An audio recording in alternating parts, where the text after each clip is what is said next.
رب العالمين، والصلاة والسلام على أشرف الأنبياء والمرسلين سيدنا محمد وعلى آله وصحبه أجمعين. ربي زدني علما وارزقني فهما رب اشرح لي صدري ويسر لي أمري واحلل عقدة من لساني يفقهوا قولي. اللهم اجعلنا خالصة وجهك الكريم، اللهم اجعلنا خالصة وجهك الكريم، اللهم اجعلنا خالصة وجهك الكريم. أما بعد. Alhamdulillah, pada hari ini kita lanjutkan tema tentang sholat, ya.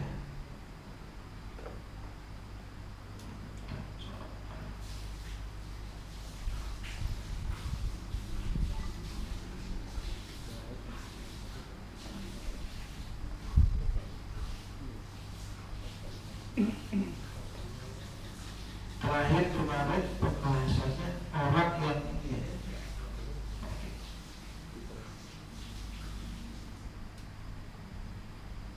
orang yang wajib mengerjakan sholat, ya. Bahwasanya ada 3 kriteria, ya, yang harus dipenuhi bagi orang yang terkena wajib sholat. Pertama adalah Islam. Setiap orang yang mengaku Islam maka wajib sholat. Tidak ada alasan bagi orang yang sudah mengaku Islam kemudian tidak sholat, kecuali memang dimaafkan secara syar'i, misalnya haid atau nifas. Berikutnya adalah mukallaf, ya. Mukallaf, orang yang sudah terkena beban hukum itu adalah orang yang sudah balik dan berakal, itu sudah dikenakan kewajiban sholat. Apabila tertinggal sholatnya maka wajib qadha, ya. Sekarang yang ketiga, syarat ketiga adalah suci. Orang yang melaksanakan sholat syaratnya harus dalam keadaan suci. Kenapa? Orang yang sholat itu harus suci. Kenapa? Kenapa kita dalam sholat harus wudu? Kenapa tidak cukup ketika sudah mandi kan sudah tidak ada, sudah bersih, ya? Orang ketika sudah mandi kan sudah bersih badannya, diperkirakan tidak ada najis, badannya juga harum. Kenapa kok masih harus wudu? Hal ini dikarenakan wudu itu merupakan media yang dapat menghilangkan, mengangkat yang namanya hadas kecil, ya, hadas kecil. Dengan wudu maka seluruh yang namanya dosa itu akan terangkat. Dosa-dosa kecil ini akan terangkat, sehingga orang yang berwudu itu statusnya akan disucikan, akan dinaikkan levelnya oleh Allah. Ini manusia, ibaratnya begitu, ya. Ini manusia. Ketika dia sudah dalam keadaan berwudu, maka level dia akan dinaikkan. Menuju apa? Menuju penghadapan kepada Allah Subhanahu wa ta'ala yang maha suci. Jadi manusia ini supaya diimbangkan posisinya, supaya ketika menghadap kepada Zat yang maha suci, posisi posisinya juga dalam keadaan apa? Suci. Karena tidak mungkin seseorang itu yang dalam keadaan tidak suci, ya, secara batin itu ketika melaksanakan sholat diterima oleh Allah Subhanahu wa Ta'ala. Maka dari itu dengan berwudu statusnya manusia akan diangkat oleh Allah. Ada orang yang mendawamkan wudu, berarti orang mendawamkan wudu ini berusaha untuk selalu apa? Derajatnya diangkat oleh Allah. Tadi pagi saya mengaji bersama santri kitab Ta'lim. Itu diceritakan salah seorang syekh yang bernama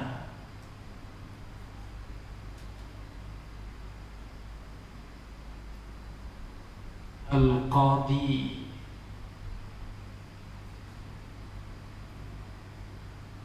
siapa namanya, lupa. Al-Qadi Khad. Al-Qadi Khad. Beliau itu aktivitas sehari-harinya adalah mengajar. Ya, bahasa kita kiai, ulama. Satu waktu beliau itu tertimpa musibah sakit perut. Ya, namanya sakit perut kan sering buang gas gitu ya.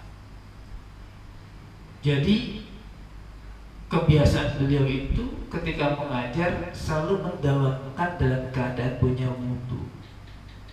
Maka setiap kali beliau batal selama mengajar, wudu lagi, batal lagi, wudu lagi, begitu seterusnya. Kenapa demikian? Beliau berpandangan bahwa ilmu yang diajarkan itu adalah ilmunya Allah. Dengan orang punya wudu, level sahabat yang diangkat derajatnya oleh Allah, memudahkan untuk apa? Pemindahan yang namanya ilmunya Allah. Jadi yang mengajarkan itu mudah untuk menyampaikan, yang menerima mudah untuk memahami. Itu dalam mencari ilmu. Apalagi kalau digunakan untuk melaksanakan ibadah sholat. Ya, makanya beribadah itu bersuci itu menjadi hal yang sangat utama, bahkan menjadi kriteria. Orang yang kemudian sholat tetapi tidak dalam keadaan bersuci, maka dipastikan sholatnya menjadi apa? Ya, tidak sah, batal. Ya. Kenapa? Karena ini merupakan kriteria utama dalam pelaksanaan ibadah sholat. Ya. Jadi sudah 3 hal yang sudah kita bahas tentang siapa saja orang yang wajib melaksanakan apa? Sholat.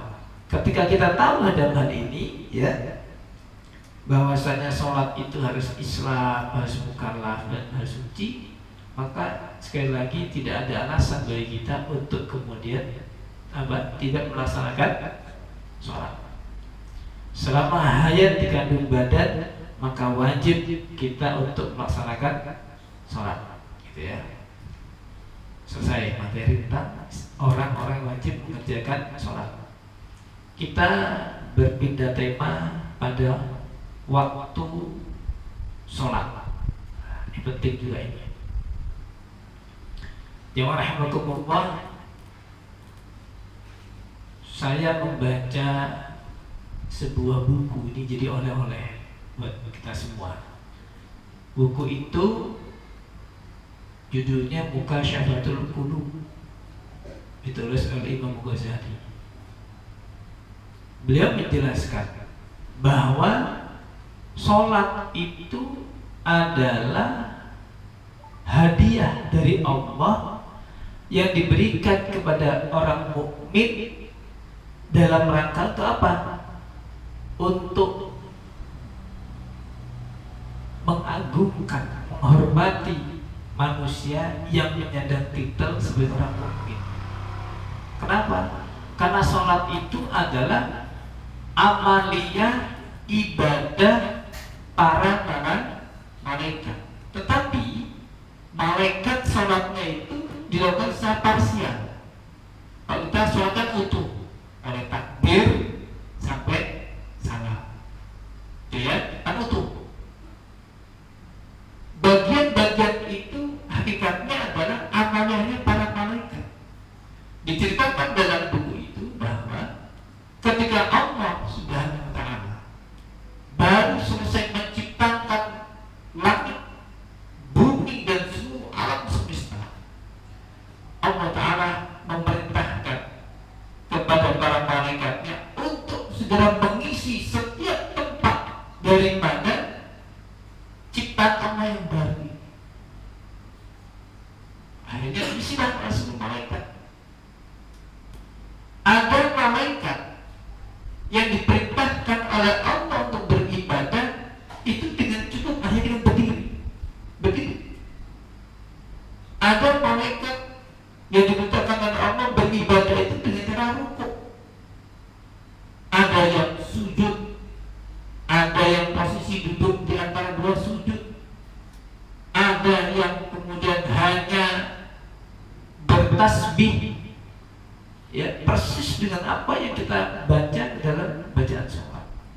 Maka oleh Allah Subhanahu wa Ta'ala semua amaliyah malaikat yang parsial tadi digabungkan jadi satu, kemudian dijadikan ibadah sholat yang diamanahkan kepada orang yang beriman. Nah, ini suatu kenikmatan, ya. Maka dari itu peluang menjadi orang mukmin untuk level setinggi dengan malaikat itu banyak kesempatan. Manusia itu tinggal sekarang bagaimana mau seperti malaikat ya laksanakan sholat, atau tidak seperti manusia turun lebih ke bawah seperti halnya makhluk yang tidak berakal. Itu pun bisa manusia. Oleh karena itu merupakan kenikmatan ketika kemudian kita ini dapat melaksanakan ibadah sholat. Itu nikmat, ya, yang harus kita syukuri, bukan terus sombongkan atau dipamerkan. Jamaah rahimakumullah, ibadah sholat yang dilakukan oleh Rasulullah itu jauh sebelum peristiwa Isra Mi'raj, Nabi sudah melakukan sholat. Cuma di dalam pelaksanaan Isra dan Mi'raj yang masuk pada bulan ini, ya, kita bisa masuk bulan Rajab, kan? Itu Allah menentukan masalah waktu. Kapan waktu yang difardukan oleh Allah untuk kemudian menjalankan sholat yang dikehendaki oleh Allah.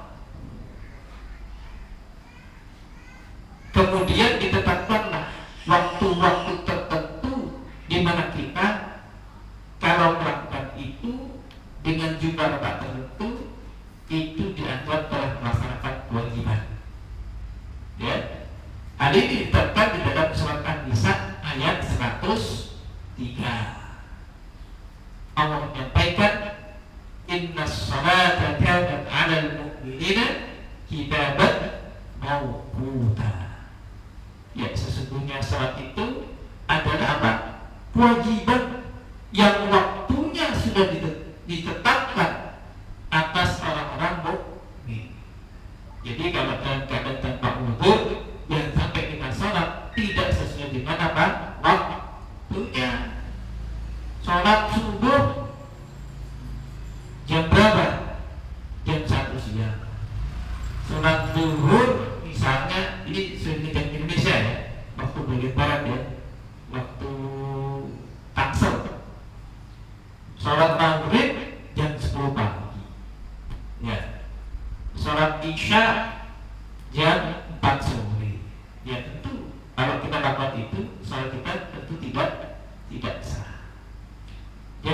rahimakumullah, jadi ketika Isra dan Mi'raj, Nabi juga mendapatkan ketetapan masalah jumlah rakaat, gitu ya.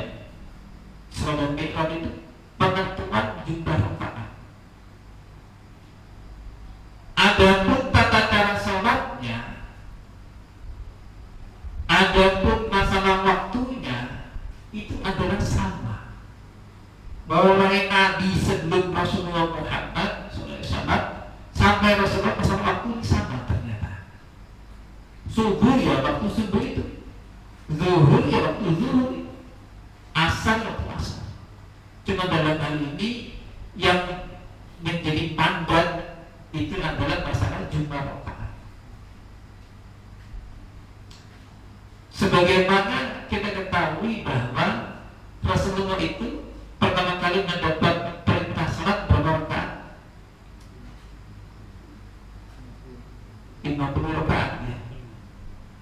Nah 50 rakaat itu ketika Nabi bertemu dengan Nabi Musa, maka Nabi Musa bukan nasihat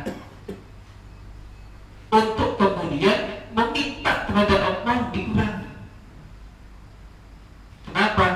Karena di zaman Nabi Musa salat itu jumlahnya 50 rakaat. Sebelum subuh 10 rakaat, zuhur 10 rakaat, asar 10 rakaat, maghrib 10, isya dan 10 rakaat. Gimana kira-kira? Sanggup? Orang terawih aja tidak perfect, ya kan? Dari 23 udahlah pakai 8 atau 11 pun jarang-jarang. Ya, maaf, ini bukan sombong-sombongan. Ya, abrak langsung kita. Ya, kita minta musala masjid. Ya, walaupun di sini 11 juga ya. Ada kalau masjid saya minta ganti 23. Nggak mau, akhirnya saya ada di jadi imam. Ada ya. Saya tanya, saya salah paham. Kok saya nggak pernah jadi imam? Ya di sini 11 rakaat Pak. Ya terus kenapa? Ya aku 11 jadi nggak mau jadi imam, gitu. Ya. Buat rahmatullah. Maka dari itu, ya kalau kita melihat runtutannya seperti itu, 10 dirubah, subuh jadi 2, zuhur jadi 4 dan seterusnya. Apakah ini bukan sebuah kenikmatan? Ya, jangan kita berpikir berbalik. Ya, jangan berpikir dari bawah memikirnya. Dari depan, berat, apa subuh berat? Kenapa? Enak-enaknya tidur kita, misalnya, atau misalnya zuhur merasa berat juga, kenapa? Zuhur itu biasa masih kerja kita. Ya. Asal cari alasan lagi, begitu seterusnya. Ya. Seharusnya yang kita pikirkan, ya alhamdulillah subuh jadi 2 rakaat. Bayangkan kalau subuh jadi 10 rakaat, ya. Bagaimana tidak lelah kita bangun tidur langsung sholat 10 rakaat, ya. Coba bisa dibayangkan. Maka dari itu kita bersyukur kepada Allah. Kemudian rahimahullah, setelah Rasulullah mendapat ketetapan salat yang 17 rakaat itu, keesokan harinya itu kan Rasulullah subuh kan, sebelum subuh itu turun di sekitar di kisah Ka'bah kan gitu. Langsung zuhurnya eksekusi. Siapa? Malaikat Jibril. Malaikat Jibril itu langsung menemani Rasulullah berdua. Ya, berapa hari? 2 hari. Hari pertama Malaikat Jibril itu mengajarkan tentang waktu sholat itu di awal waktu. Hari pertama zuhur itu ketika posisi awal waktu, langsung masalah sholat berjamaah dengan Rasulullah.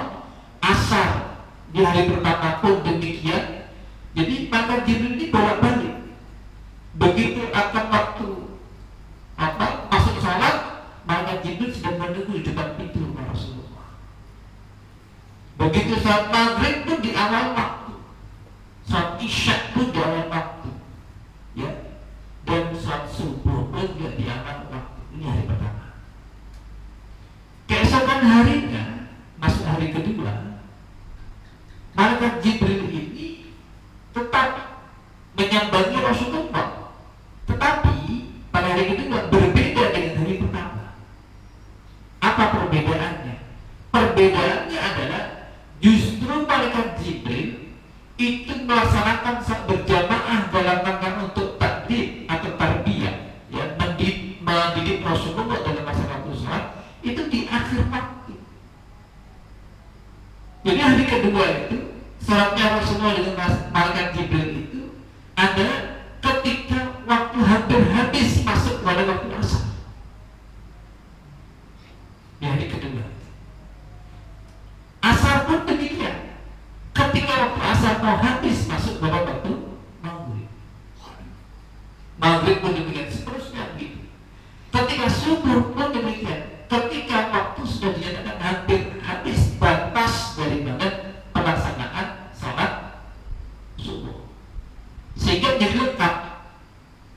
Di dua hari itu Rasulullah jadi faham kapan salat itu akan dimulai dan kapan salat akan berakhir. Ini makna. Gitu ya. Tapi juga ada yang mesti juga. Kalau begitu salat di akhir waktu boleh. Gitu. Ya, ada yang model-model itu. Ya boleh-boleh saja karena tetapi tidak mendapatkan afdalnya daripada waktu salat. Ya. Dan kemudian ketika di hari kedua begitu semua selesai, ya, acara dengan selesai kan, awal waktu sudah diajarkan, akhir waktu sudah diajarkan, malaikat Jibril ngomong kepada Nabi Muhammad, ya Muhammad, hadza waqtul anbiya, wahai Rasulullah, inilah waktu salatnya para nabi. Berarti tidak ada perbedaan tentang masalah waktu salat antara yang ditetapkan untuk Nabi Muhammad dan umatnya seperti kita ini dengan Nabi terdahulu. Mulai Nabi Isa terus naik ke atas, ya, Nabi Isa yang sezaman dengan Nabi Zakaria dan Nabi Yahya terus naik ke atas, ya, nanti ketemu Nabi Zulkifli, ya, nanti akhirnya ketemu lagi dengan Nabi Musa, ketemu dengan Nabi Yusuf, ya. Ternyata pelaksanaan sholatnya adalah waktunya sama. Jadi kalau kita ingin merasakan nampak kilas dengan para nabi dan rasul, itu caranya gampang. Apa itu? Ya sudah, laksanakan sholat tepat pada sesuai dengan waktunya. Gitu. Ya. Maka dari itu jemaah rahimakumullah, sebelum kita membahas tentang tata cara sholat, menjadi wajib hukumnya kita itu tahu kapan kita melaksanakan sholat. Kalau kita tinggal di wilayah yang sama, kayak di Indonesia, kita pindah dari Tangsel pindah ke Bandung, kayaknya waktunya tidak terlalu berbeda jauh, ya. Coba kalau kita pindah langsung ke Turki, langsung ke India, berarti waktunya tidak sama dengan waktu Indonesia. Maka kalau kita tidak tahu tentang kapan waktu saat melaksanakan, maka wajib kita beristihad kalau kita mampu. Ya. Kalau sekarang isiannya gampang, pakai Google. Buka Google, kita di mana sekarang? Oh, kita di Hong Kong. Ketik jam sholat di Hong Kong, keluar. Ya, itu kan bagian istihad itu. Ya kan? Bagaimana usaha. Dan mengetahui waktu sholat hukumnya wajib, ya, hukumnya wajib. Maka dari itu, kalau kita tidak berusaha mencari atau mengetahui tentang waktu masuknya sholat, maka kita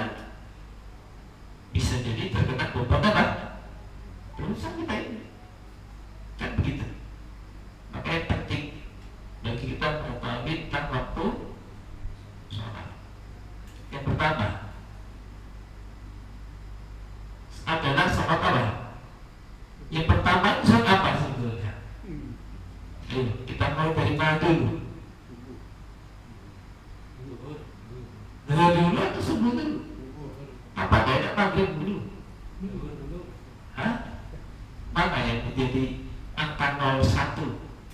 Ya, saya ngomong politik ini. Ya, angka pertama daripada pelaksanaan sholat. Zuhur, subuh, asar, maghrib, isya. Ya, ada juga yang coba untuk melakukan pencocokan. Islam itu adalah identitas pelaksanaan sholat. Isya, ya Islam, Isya, S-nya subuh, ya, L-nya lohor, ya kan? A-nya asar, M-nya maghrib. Ini hanya kebetulan saja gitu ya, cocokkan, tapi pas juga. Makanya ada orang yang sampai misalnya, Pak, saya ini maghribnya sering hilang. Bagaimana agama saya, Pak? Ya sudah, Islam tadi, ya Islam. Nah, gitu aja. Ya, walaupun kita pleset-plesetkan, agamanya apa? Islam. Kenapa? Ya maghribnya hilang, kan gitu. Atau misalnya isya-nya sering hilang. Berarti apa itu? Ya Islam. Gitu aja sudah. Ya, agak mau kita pleset-pleset. Kita mulai dari zuhur ya. Zuhur itu kalau kita rujuk pada kitab yang ditulis oleh Imam Nawawi Al-Bantani, keren gitu. Ini syarahnya Fathul Qorib. Nama kitabnya adalah Utul Habibil Gharib. Ya. Utul Habibi Al-Gharib. Nama kitabnya ditulis oleh Imam Nawawi Al-Jawi Al-Bantani. Dalam kitab ini berbeda dengan kitab fikih yang lain. Kenapa? Di sini disebutkan tentang kenapa nama zuhur itu dinamakan zuhur. Nah, itu disebutkan alasannya. Diungkap hikmahnya. Jadi dinamakan zuhur. Kenapa? Karena sholat yang pertama kali diajarkan oleh malaikat Jibril kepada Nabi Muhammad itu adalah sholat zuhur. Kan subuh turun, setelah subuh dan langsung pelaksanaan apa namanya dengan malaikat Jibril. Nah, baru malaikat Jibril datang pertama kali di Rasulullah itu ketika waktu zuhur. Ya, maka itu zuhur itu kan maknanya kelihatan, jelas, terang. Nah, kalau kita baca tajwid idhar, ada idhar, maka hukum bacanya harus jelas. Man amana min huruf. Jadi nun sukunnya tentang B-nya terbaca dengan jelas ayatnya.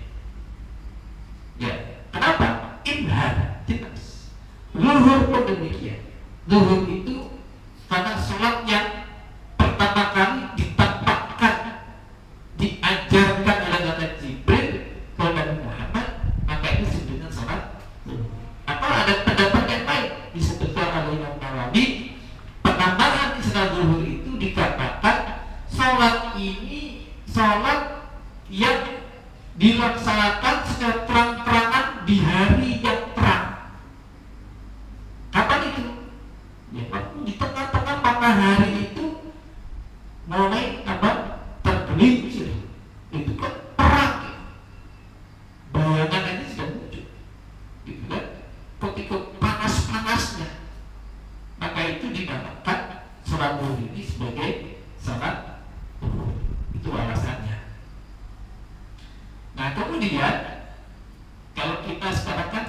Di Kalimantan, Pak, atau mungkin di beberapa tempat yang lain, itu ada beberapa masjid, terutama masjid-masjid yang kuno, itu mempertahankan model penetapan waktu sholat itu tidak dengan menggunakan jam, tapi dengan cara tradisional, mengandalkan apa? Matahari. Karena memang aturan daripada waktu zuhur itu menggunakan matahari, bukan menggunakan jam. Sehingga saya di Kalimantan itu ada masjid itu punya seperti paku, ya. Besarnya itu mungkin segini lah. Itu taruhnya seperti kotak, itu papan. Kemudian diletakkan di apa namanya di halaman masjid. Kalau misalnya matahari sudah bergerak menunjukkan waktu tertentu untuk melaksanakan sholat, maka sudah waktu sholat. Nah, ini penting bagi kita. Kapan zuhur itu mulai? Ya, kapan zuhur itu dimulai? Waktu zuhur itu dimulai, ya, ini penting ya. Jadi kita tidak hanya patok jam, tetapi berdasarkan ketetapan hukum syariat. Apa itu? Ketika matahari itu tergelincir. Tergelincir itu bukan kayak kita kepleset, bukan. Tergelincir itu adalah matahari sudah bergerak condong menuju ke arah barat, walaupun sedikit. Minimalnya ketika sebuah benda itu menampakkan bayang-bayang, ya, misalnya kita naruhlah ini, ya, matahari ketika persis di atas benda ini begini, ini tidak akan terlihat bayang-bayang. Maka ketika posisi seperti itu tidak dianggap waktu maksud sholat zuhur. Terus kapan? Ketika sudah bergerak sedikit saja menuju ke arah barat, menuju ke arah tenggelam, ya. Ketika ini bergerak sedikit, maka akibatnya benda ini akan memunculkan bayang-bayang. Ketika kita berdiri di waktu tengah hari, kemudian kita melihat bayangan kita, walaupun sedikit bayangan itu, maka itu berarti sudah menunjukkan waktu itu.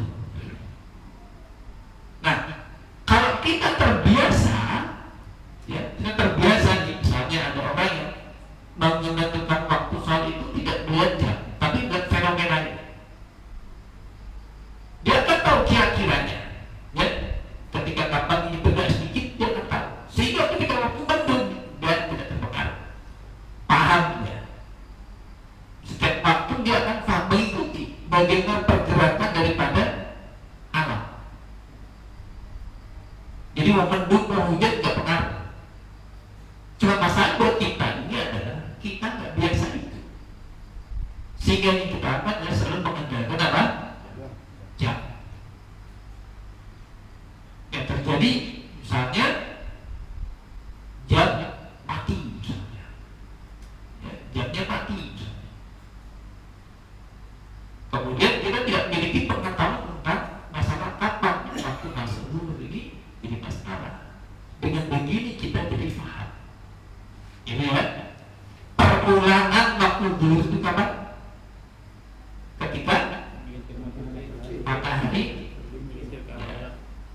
tergelincir atau condong ke arah barat, bergeser menuju ke arah barat, ya. Maka ini apa namanya, di mayoritas tempat tidak berubah. Tetapi di dalam kitab Kifatul Akhyar itu disebutkan ada beberapa negara yang tidak mengenal ini. Artinya hal ini tidak berlaku. Ya, ketika matahari condong itu bayangan nggak muncul. Di negara kita Kifatul Akhyar, beliau menyebutkan 2 negara. Pertama itu Mekah, kedua itu Sanaa di Yaman. Di Yaman. Ya. 2 negara ini tidak mengalami itu. Nah, kita bersyukur di Indonesia, terutama kita yang negara termasuk di mana? Di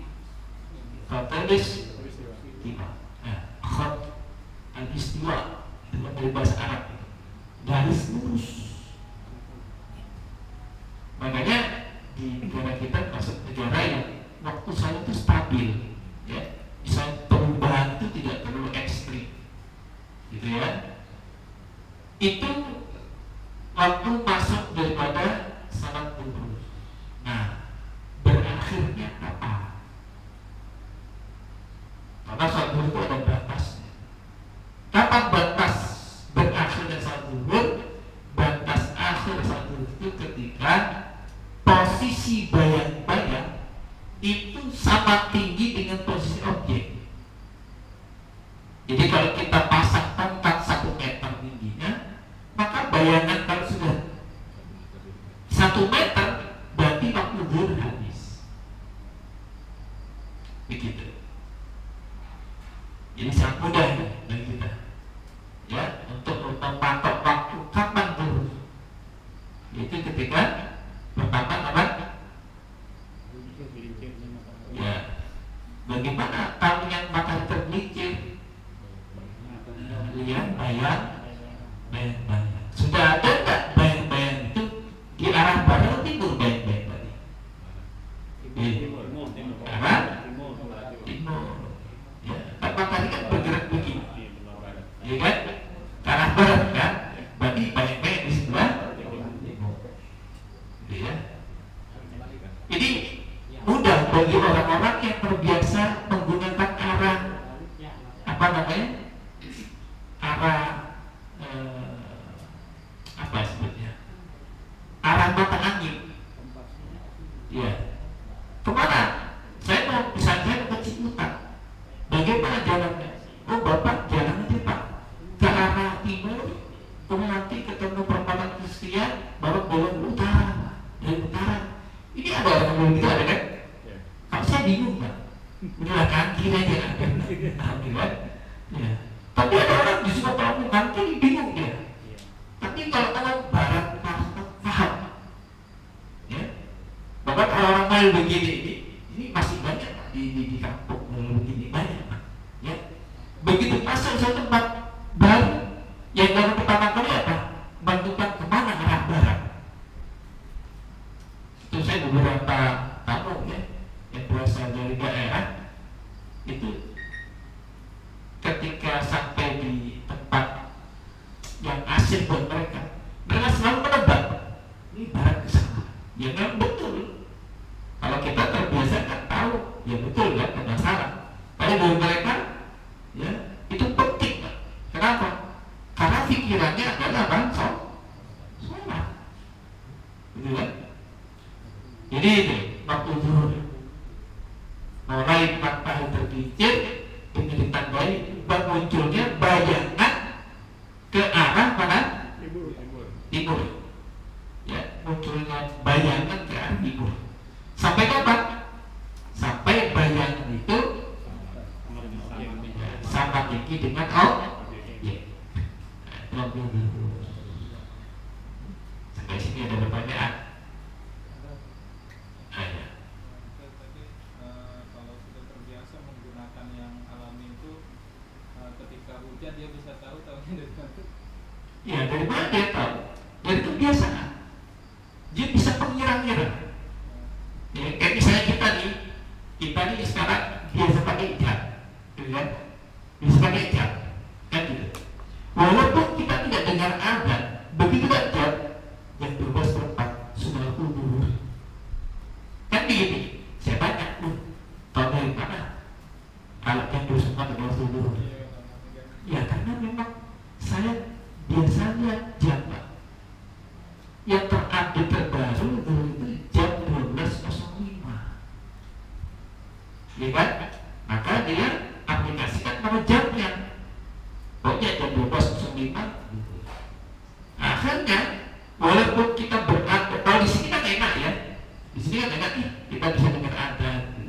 Coba kamu ke suatu tempat yang tempat itu dia terdengar adzan, mall misalnya, atau perkantoran, ya perkantoran yang sudah di lantai paling tinggi, suasananya itu adem pakai AC, ya kan? Kita konsentrasi kerja misalnya, sehingga suara adzan sudah nggak terdengar. Bagaimana kita bisa tahu waktu zuhur? Ya jam 12.10. Mau kemana? Sholat zuhur. Berapa tahun? Nggak ada dengar adzan. Sama seperti itu. Orang terbiasa menggunakan alam untuk mengukur waktu sholat, ketika walaupun hujan ataupun mendung dia akan paham. itu kenapa kita tidak bisa? Karena kita tidak terbiasa. Nah, gitu. Ya, sudah bisa. Baik, ini kita masuk pada babnya waktu pertama tuh masih ada 4 waktu lagi akan kita teruskan insyaallah minggu depan. Baik, terima kasih. Mudah-mudahan bermanfaat, menambah ilmu ya dan mengikuti iman kita. Wallahu a'lam. Wassalamualaikum